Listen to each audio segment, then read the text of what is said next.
Vamos lá, gente. Boa tarde, estou de volta. Para quem essa semana é o Grupo Verde que participa das aulas online, né?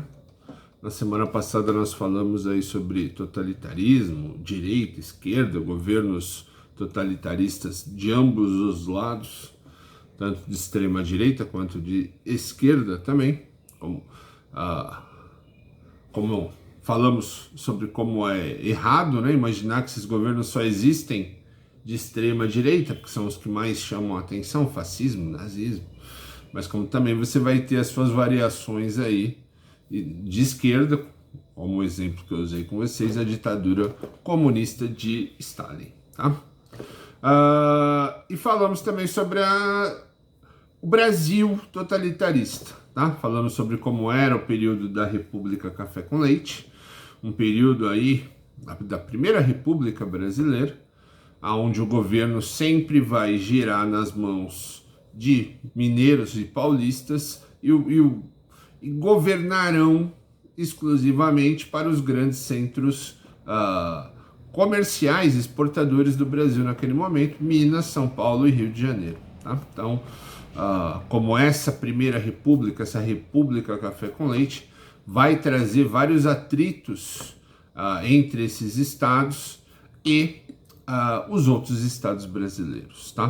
Com atritos esses que vão levar a uma insatisfação geral e a um levante militar comandado por Getúlio Vargas, que vai tomar o poder do Brasil em 1930, destituir o presidente eleito, vai assumir, vai começar um período de ditadura, sem Constituição, sem Câmara, sem nada disso, onde ele vai ter plenos poderes. Tá? Nesse primeiro momento, Getúlio Vargas vai pressionar o estado de São Paulo, que é o grande inimigo dos estados brasileiros, por ser um estado sempre beneficiado. Tá? A grande parte dos investimentos, grande parte do apoio federal sempre ia para o governo paulista, sempre ia para o estado de São Paulo, que era naquele momento o estado que se chamava, que se autoproclamava a locomotiva do Brasil,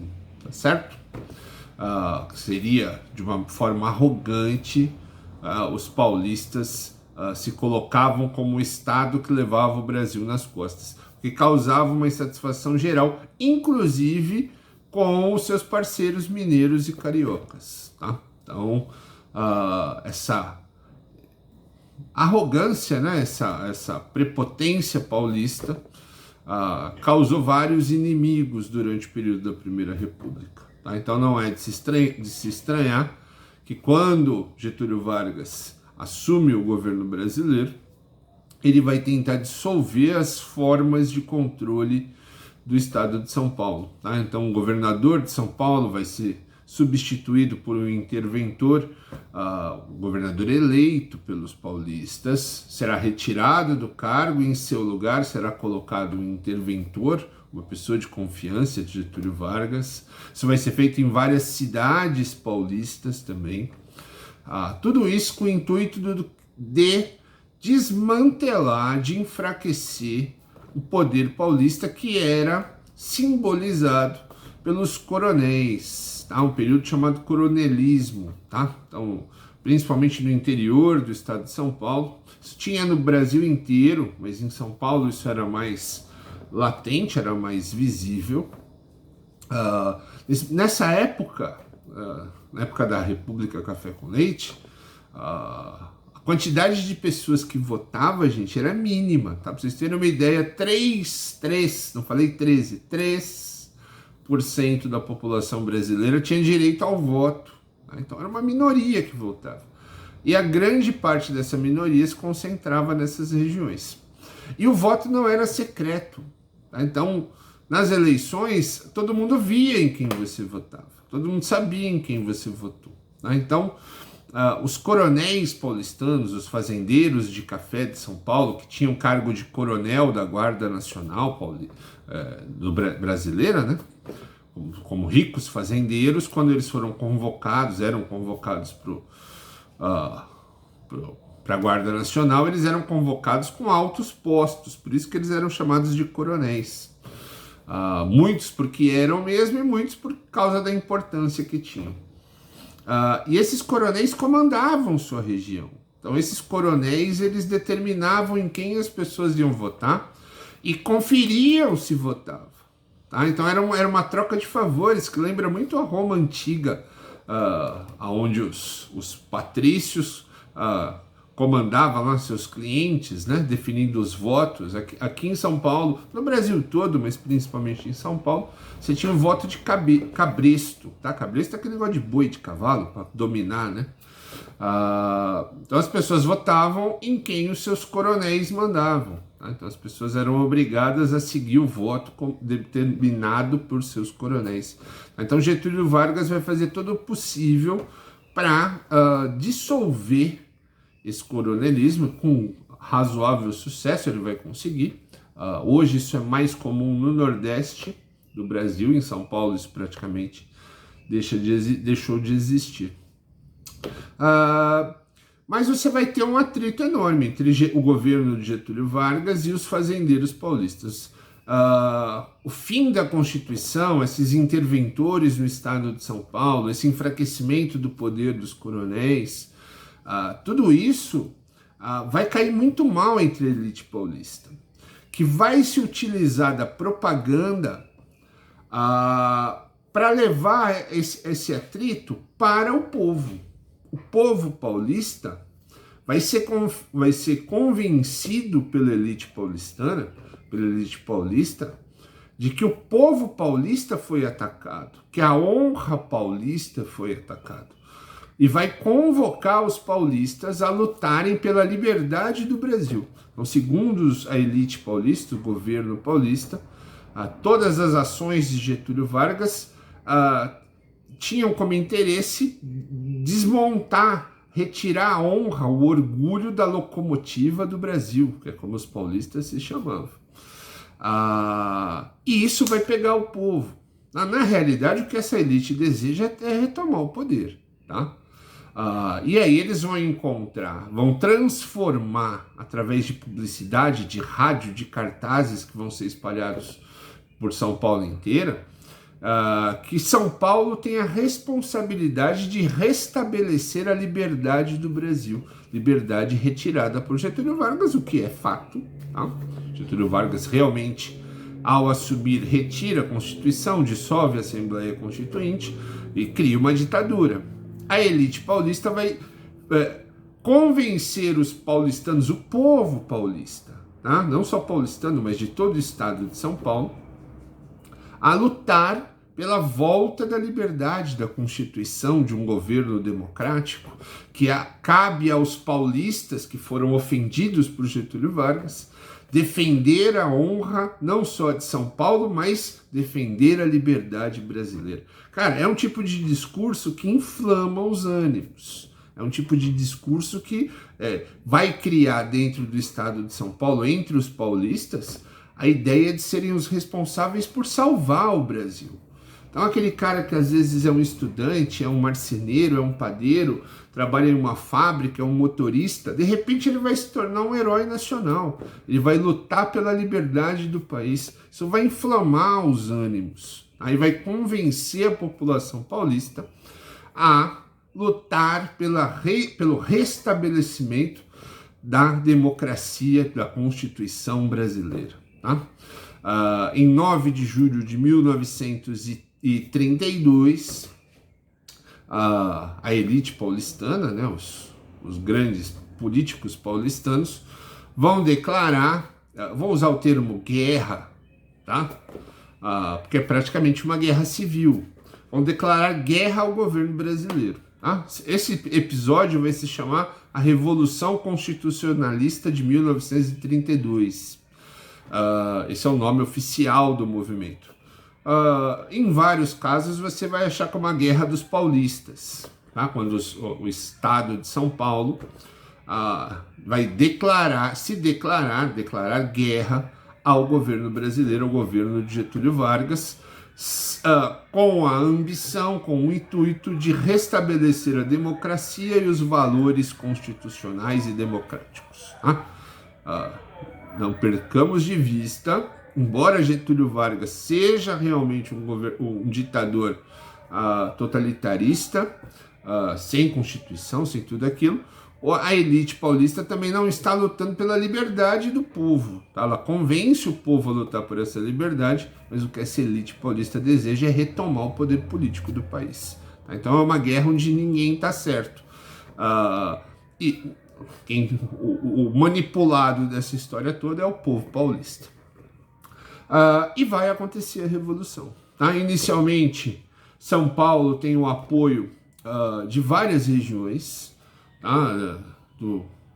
do Exército do Mato Grosso, tem o apoio de Minas Gerais, um apoio prometido do Estado de Minas Gerais, vai ter o apoio prometido do Estado do Rio Grande do Sul, que apesar de Getúlio Vargas ser gaúcho do Exército, a maior parte do Exército que deu o golpe, que tirou o presidente do poder, ser gaúcha.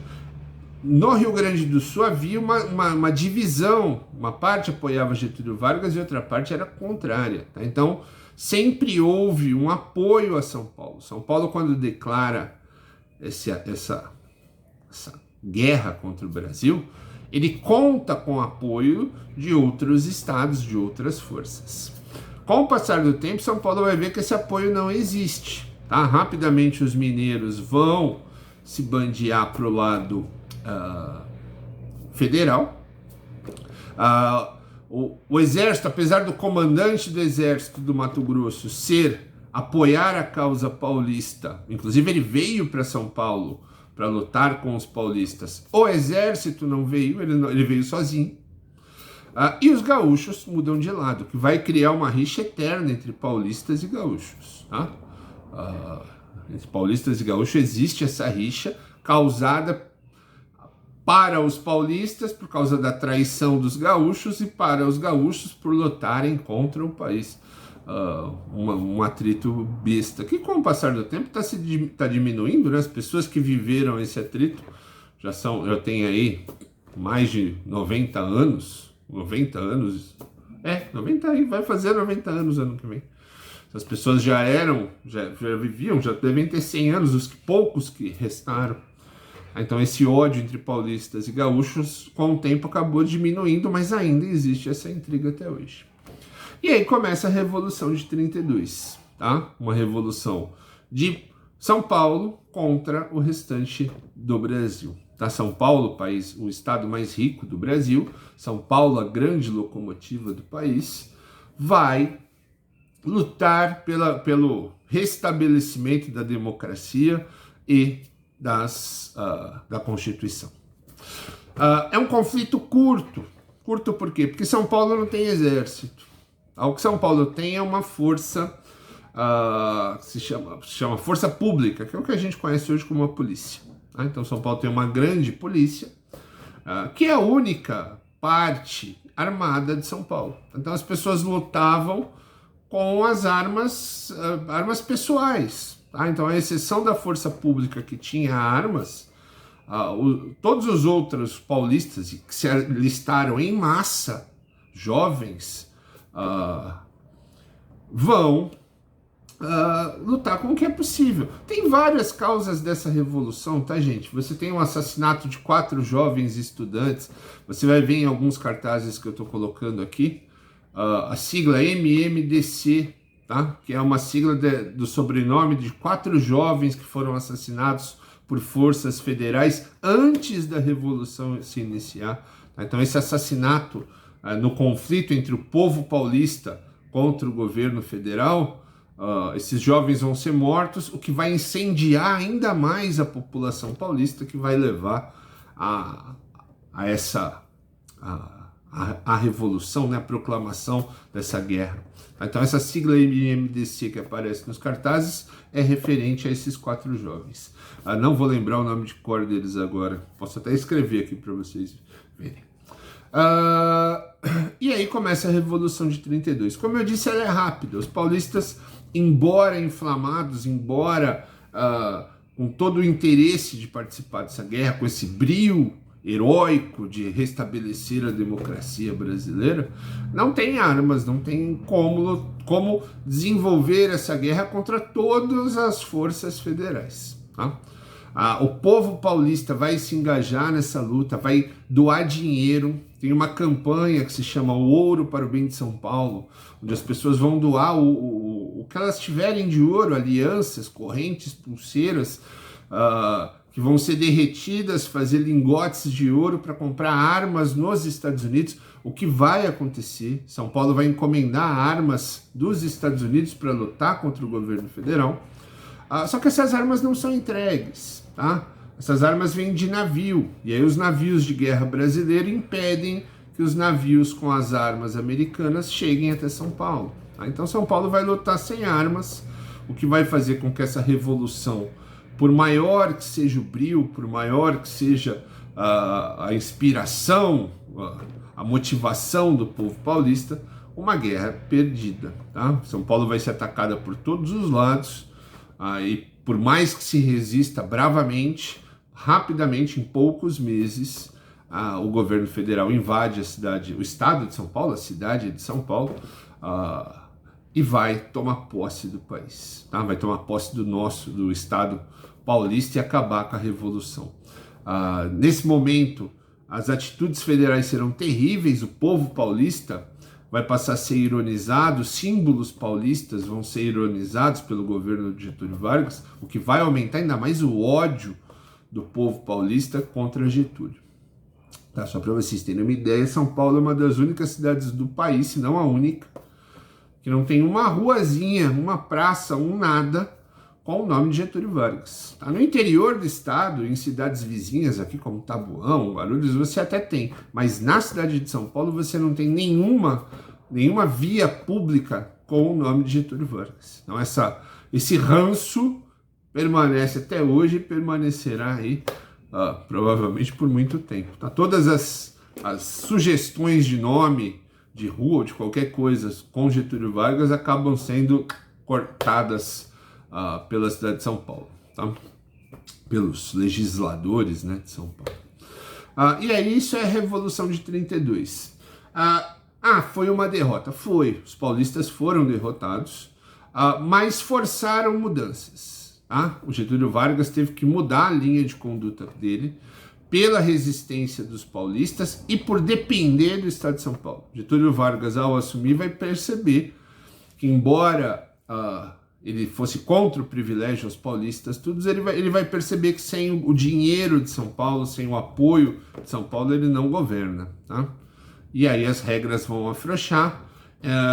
2 anos depois, no ano seguinte, já você vai ter uma nova eleição, depois vai ser feita uma outra Constituição. Getúlio Vargas vai continuar com seu governo totalitarista, vai continuar com suas condutas inspiradas no fascismo, que não é um governo fascista, mas é um governo com claríssima inspiração nos moldes políticos fascistas. Mas ele vai perceber que com essa Revolução de 32, ele não tem apoio total. Tá? Ele correu o risco, o Getúlio Vargas em 32 correu o risco de perder tudo que tinha conseguido com a Revolução de 30. Tá? Caso acontecesse os apoios prometidos, eram enormes as chances de Getúlio ser derrotado. Então ele percebe que ele precisa mudar a linha de conduta dele, que ele vai precisar fazer concessões para conseguir governar. Tá? E aí, em 1937, você vai iniciar no Brasil um período chamado Estado Novo, tá? Que é o que a gente vai falar na próxima aula. Beleza? Fui!